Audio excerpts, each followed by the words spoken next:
What's up, guys? It's Mikey with MMB Barbecue, the podcast, and obviously MMBBarbecue.com. So today on the show, we have Don from Cowboy Brand Charcoal. We got to talk with him. We got to talk a little bit about charcoal, talk a little bit about barbecue, talk about what he likes to barbecue, talked about the cookers he likes to cook with.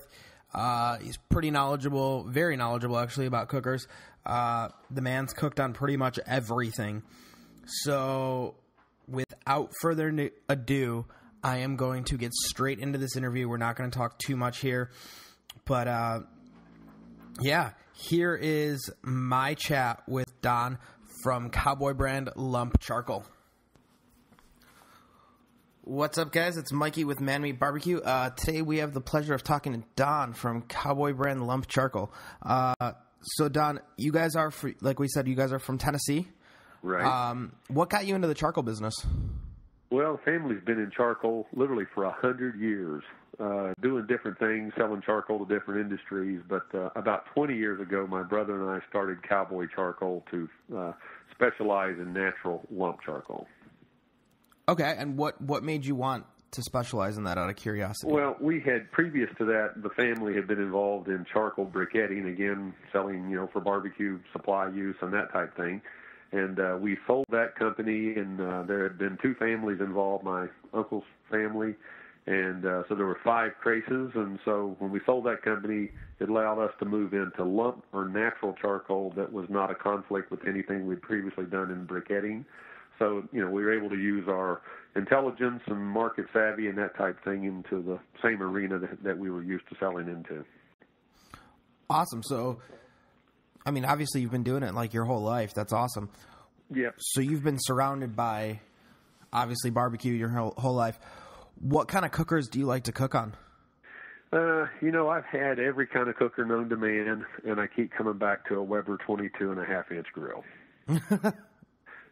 They're widely available. We do a lot of demos. We cook on a lot of places, and it's just an easy product to get and always have. And it produces a great product if you know how to cook on it. Absolutely. So, is that the cooker that you got in your backyard? A nice 22-inch? I've got several, but the 22 is what I usually use. 22.5 is what I typically use. They've got a bigger one that is 26.5, which you would not think would be that much bigger, but it's probably 30 to 40% larger, in circumference. So we cook on that some, but largely it's a 22.5. Awesome. And what's your favorite thing to cook on it? Now, we're all over the place. Maybe we should back up and talk about barbecuing and grilling. There's two different aspects to what you do on a grill. Absolutely.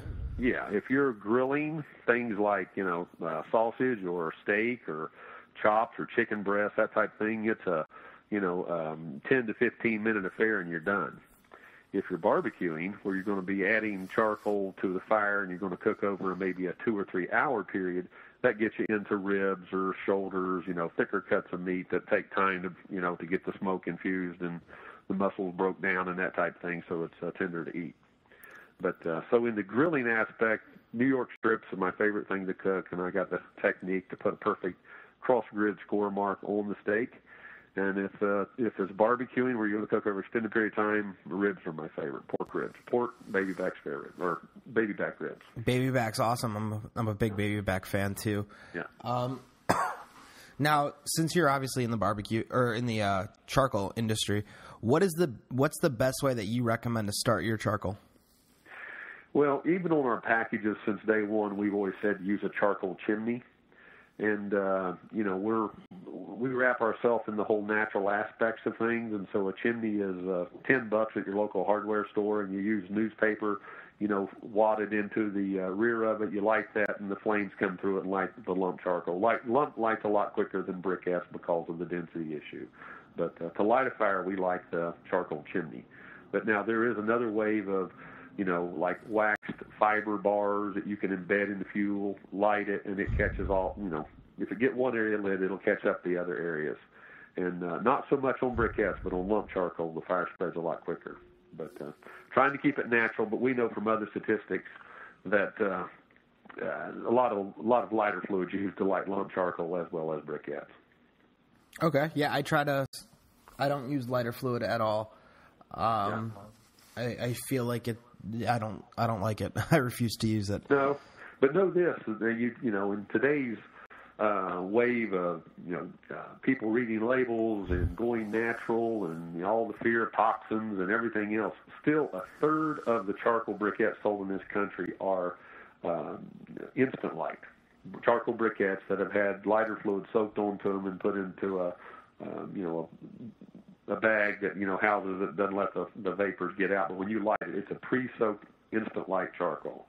So that's a big segment. Yeah, that's a big amount. Yeah. I didn't know it was that many people are still using those instant lights. I know I see them at the store. I see people buying them, but I try to stay away from them. So, well, I think then you got gas grills going out beyond that as far as the continuum of people wanting convenience and willing to sacrifice taste to go do something quick and that type thing. So. But the good news for it barbecue or grilling, it involves, a lot of households, a lot of people doing it. It's something that's very American, done in mass, and, so that's what invites all of the activity. So we'll bring all comers, I guess. Now, obviously, our show is widely downloaded through the United States. If somebody's looking for Cowboy Lump Charcoal, best place to go to your website and check it out and see who's selling low. There's a where to feature on the website, and but as far as we're in most major retailers, Lowe's, Walmart, Ace, True Value, grocery is a little bit more spotty around the country, Publix, the Stop and Shop up in the Northeast. We're in a lot of places. Yeah. We've been doing this for about 25 years, so we've got it edged into a lot of retailers. Yes, 25 years. That sounds like you guys got a great handle or great grasp on what you're doing. My biggest question is, now you guys do briquettes and you guys do lump charcoal, correct? Right. So let me give you a little background on that. For about 15 years, we did just primarily lump charcoal. And, like I said, we really wrapped ourselves in the whole natural aspect of things. But everybody we sold, it's hard to be a single product supplier to industry these days. They want to consolidate vendors for economies of freight and ordering and that type of thing. So the question had always come up about briquettes. And so we had developed a natural charcoal briquette, and that is 95% charcoal and 5% binder. Now, the blue bag, the national brand blue bag that you see around is more like 30% charcoal, 30% coal, out of the earth coal, limestone, corn starch, sawdust, borax, ammonia nitrate, other ingredients to make it oxidize and burn. So, really unnatural. And still, that's a lot of that being sold. Half of the tonnage in America in briquettes that go to barbecue is that product, right, that I just described. But we wanted a natural briquette, so we made this briquette that is 95% charcoal, 5% binder, and we're marketing that. You can find that in Walmart and also Lowe's under the Stubbs label. And Stubbs is a famous barbecue sauce company out of Austin, Texas, also has a restaurant, really authentic, high premium, natural, product. So we saw an alliance to go with them because we didn't want to call it Cowboy Briquettes, because we thought there would be some confusion with the lump. But Stubbs, if you see the bag, it's got a picture of a fellow on it. The label looks very authentic. It just, feels a lot like the Cowboy label, but obviously very different. So we've been marketing those briquettes for a while. And now, do you find that the hard lump charcoal briquettes give you the same effect as lump charcoal, or do they still give you a little bit more ash? No, they're higher in ash, and a briquette is more for the mainstream user. It doesn't get as hot as lump, and it does the heat releases a lot more evenly over time, so it's not so volatile as cooking on lump. Lump gets very hot very quick. If you want to rekindle the fire, meaning you want to put more lump charcoal on a fire, it comes back very quickly, and it's a little bit more of some variables in lump, whereas briquette's a little bit, easier to use from a consumer standpoint if you're kind of just a novice entering the whole barbecue scene. So if say you are a novice entering the whole barbecue scene and you want to start using lump charcoal, what are some tips that you would give in starting? You get your first bag of Cowboy lump charcoal, you open it up, you put it in the cooker, or you put it in your chimney, you light it up, you put that in your cooker. What would be some of your tips? Yeah, I would dry run it a few times before you have the whole neighborhood over for dinner, that you'll avoid any embarrassment along that line. But like I say, it behaves very different than briquettes. Lights a lot quicker, gets a lot hotter, and you might have to add more to it if you're barbecuing rather than grilling. And but it's a little trial and error, and it's the excitement and the kind of the primal drumbeat of man and fire, and it's what's fun about it. Yeah, that's kind of half the battle of what I love about it. Yeah. No, I cook on a big green egg, and I can do a 12-hour smoke and not add charcoal at all. Right. And it's great. We know green egg folks, and I think they have done a tremendous effort to further lump charcoal. The egg works better with lump charcoal. May not even work with briquettes. But they're out there in a premium nature, a lot of promotion, so they it's been a good thing. Yeah, I'm sure it helps lump charcoal sales. Well, the volume's at-static, but if you you've cooked on every grill, and if you're excited about cooking on an egg, we see that all the time. And they have a Eggtoberfest in Atlanta, and the egg heads that come there. And, absolutely. They're celebrity chefs, and they're a big sponsor of our national association. There's a chef competition. They've really they're really fanning the flames, if you will. Yeah, so, absolutely. Yeah, but it too's a pretty controlled device. I've had an egg for about 6 months and got rid of it. I've got a nephew that owns a grill shop, so I've trafficked everything across my deck at one point or another. You get the test trials? Yeah. That's always we cool. had, as you know. Have you cooked on a pellet grill from Traeger? I have not. I've never cooked on a pellet grill. That's something I've never cooked on.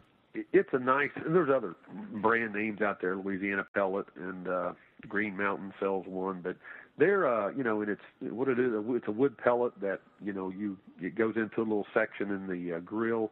You got a hot rod in there that starts it, and then it has a little fan that blows on it, creates a tremendous amount of heat.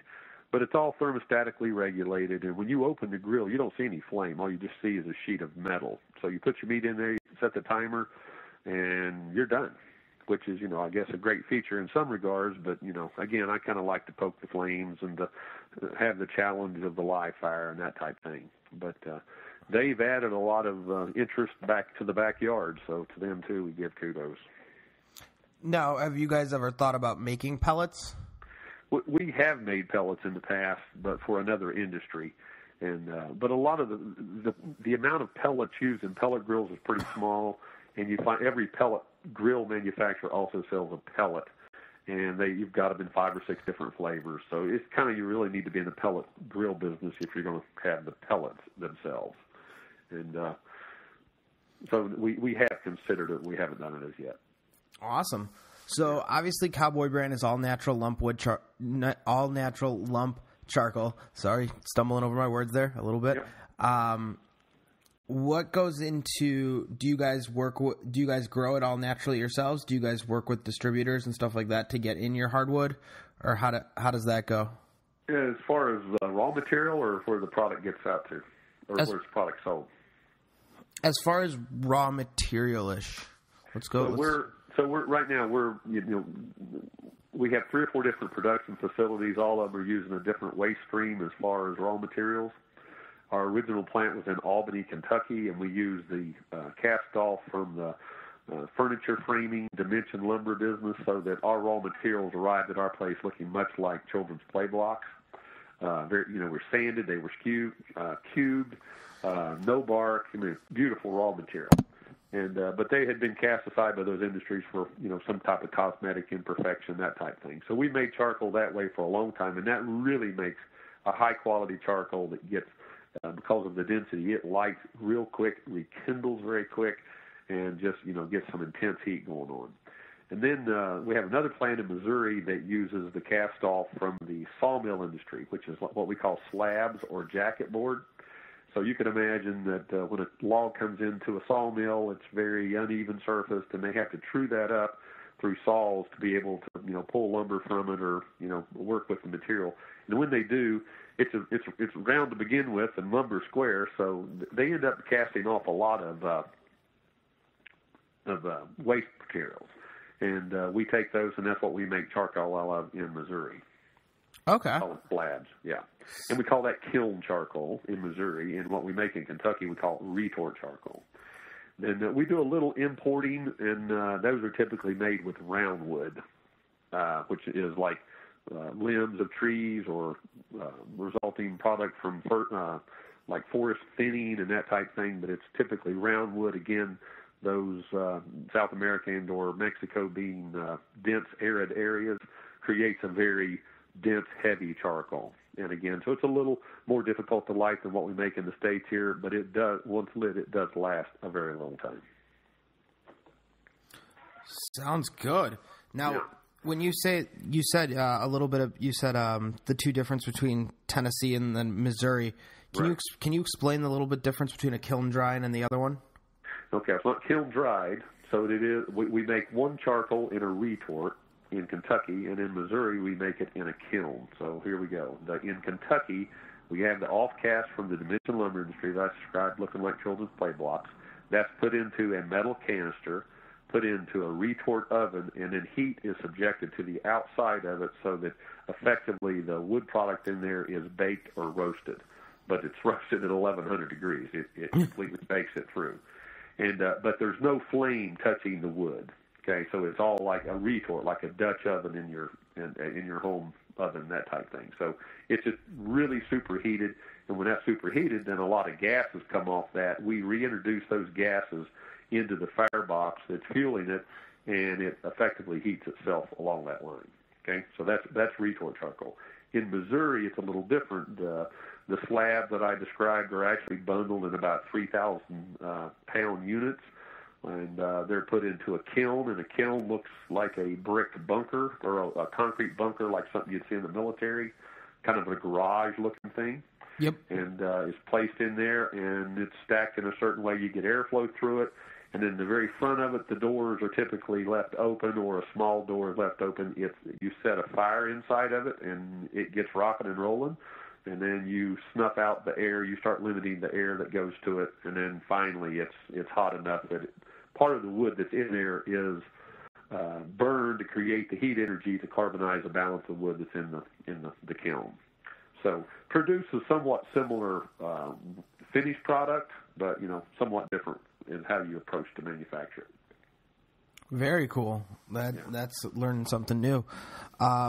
Now, does either one have the difference in flavor, or do they still kind of produce the same? There's probably a little bit more flavor in the Missouri because the way that I just described is cooked. You do not get a perfectly even combustion or carbonization of the wood, so you end up with more volatile left in the wood, and that translates to more flavor, along that line. But now, if you light it in your grill, you flames, it turns to coals, and by that point in a home grill, they pretty much, leveled as far as that goes. The attribute of the retort charcoal made in Kentucky is higher heat, and the attribute of what's made out of Missouri is, maybe a tad more flavor than heat. Okay, so you're kind of getting the best of both worlds. Now, do you mix those together in the same bags, or do they go to different bags? No, they're made at different places and go to different markets and that type of thing. Awesome. The majority of the lump charcoal in this country is the Missouri kiln style that I described, and we're the only ones in the States making the retort style charcoal. And a lot of that charcoal goes for non-barbecue uses. This goes to metallurgical or chemical applications for companies that are either as a filter media and or as a carbon reductant in silicon metal, cobalt, and different type metals. Okay, cool. So you guys do a little bit more than just selling, charcoal for barbecue purposes, correct? Right. Awesome. Barbecue's more fun now. Barbecue is a lot more fun, absolutely. Yeah. So as we were saying, we're learning some cool things about charcoal, which is great, and I'm enjoying this conversation, and I hope the listeners are too. A quick question that I have now, How long would you say a bag of Cowboy Brand lump charcoal should last you? Well, that's a very open-ended question. You said you had a green egg, and you just use a handful of that per cooking. So, green egg has a line of charcoal themselves, and they charge it through specialty retail. Charge a high price to specialty retailers, but you use very little of it in one of their grills. And if you've got a brazier grill, which is kind of like an open, no lid, just air floods over the top of it, it'll burn very quickly. So, and the size bag you're using, the conditions you're using it in, it has a lot of variability to, how much you're going to, charcoal you're going to go through. But as far as saying, this many pounds of charcoal will cook this many pounds of meat, it's really so wide open it's hard to say that. But you can relate to this. So in the Weber 22.5-inch grill, as we talked about earlier, into that you will put maybe 3 pounds of charcoal, 3 pounds of lump charcoal. And that will cook for a family of 6. Yeah, that's about right. That's about what I was going through. I do have a Weber kettle at the 22-inch, and I started using lump in there, and that's, I always did indirect heat. I would set up two. As someone having an endless supply of lump charcoal, I've never given too much attention to saving the charcoal.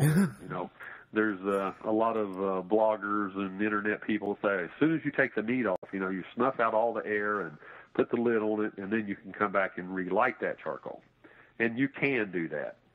But with every firing, you pretty well deplete. Once you've got charcoal red hot, you've depleted the wood volatile in the charcoal. And even though you can light it and it'll burn, it will have very little flavor once once it's achieved complete cold status.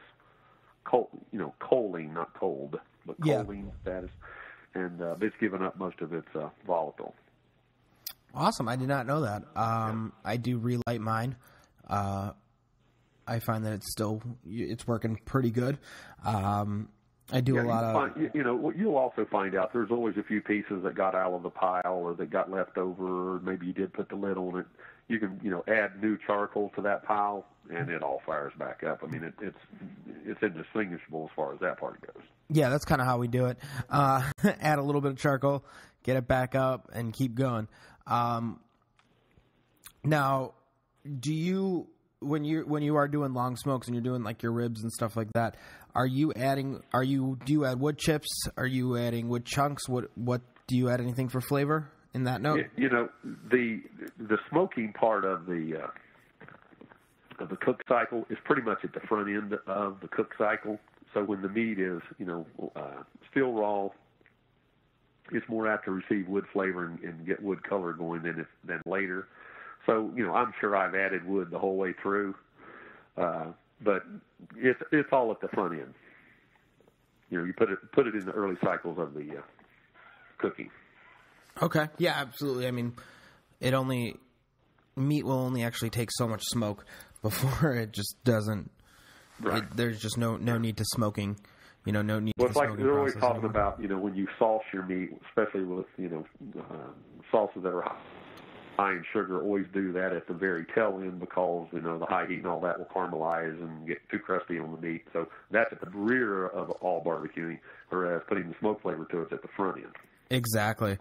So we're coming up to about 25 minutes, and I don't want to hold you for too long. So if you can give me 3 barbecue tips that you would give somebody that you just met, if they were like, hey, Don, I know you're in the barbecue industry for your entire life.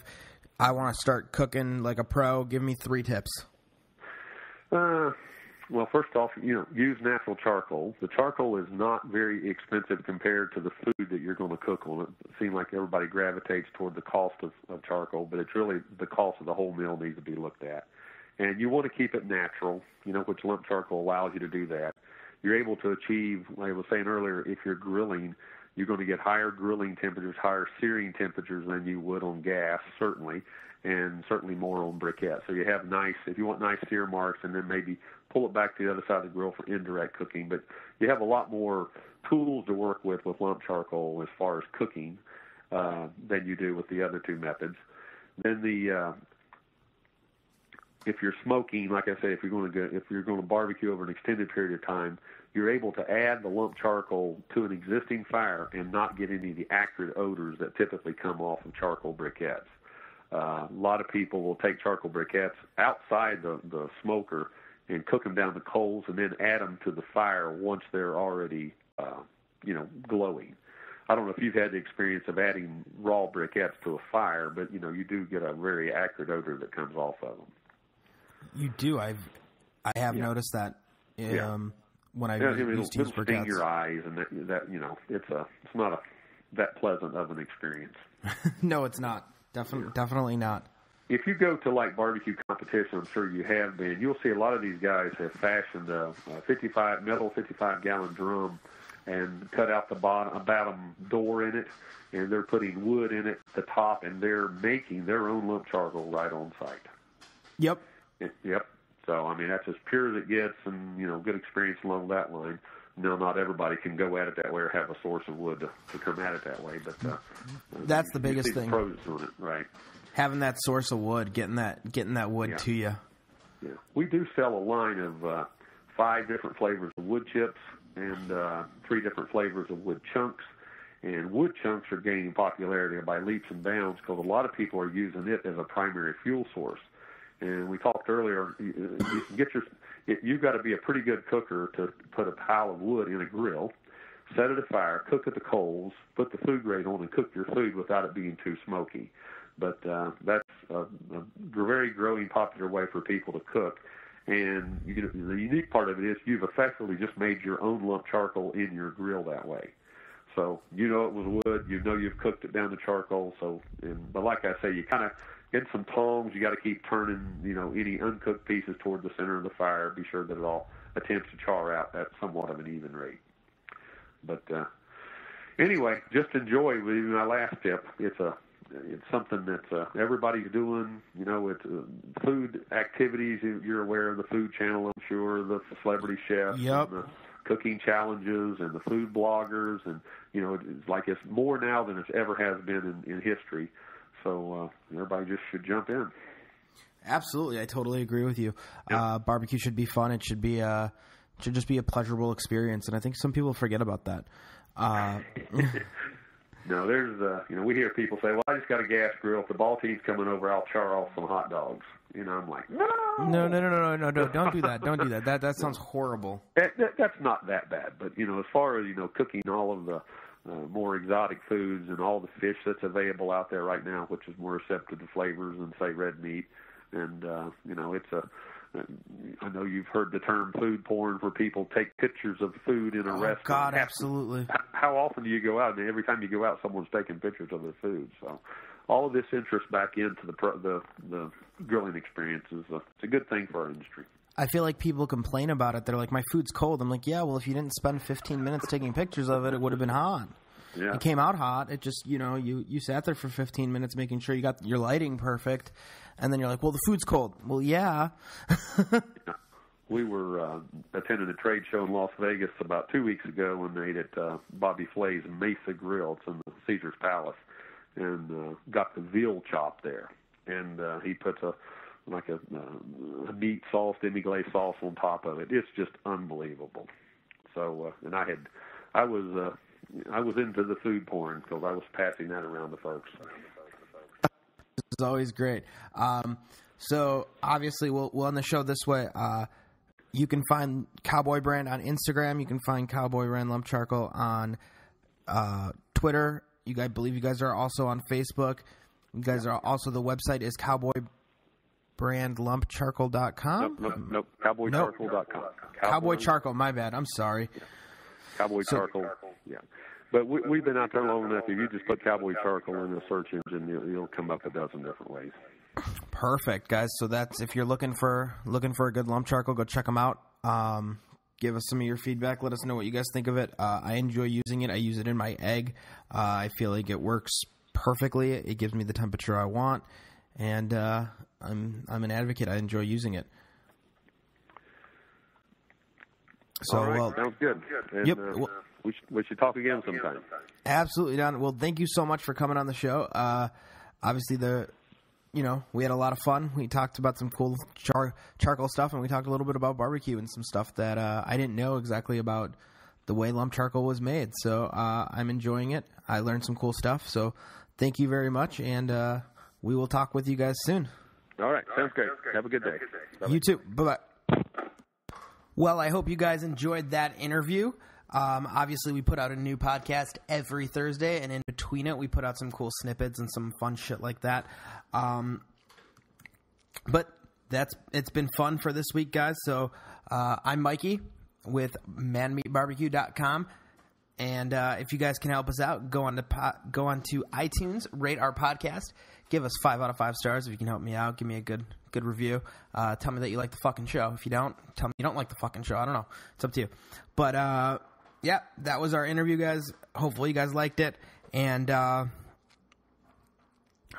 what else can I say? Follow us on all of our social medias, Twitter, Instagram, and Facebook. Twitter and Instagram is manmeatbarbecue.com. Facebook is facebook.com/MMB Chicago. And if you want to be on the show or if you want to chat barbecue with us, always use our hashtag manmeatbarbecue. And if you really want to be on the show, email us manmeatsbbq.com. manmeatsbbq@gmail.com. Come chat with us. We'd love to have you on the show. So till next time, guys, remember, keep it low and slow.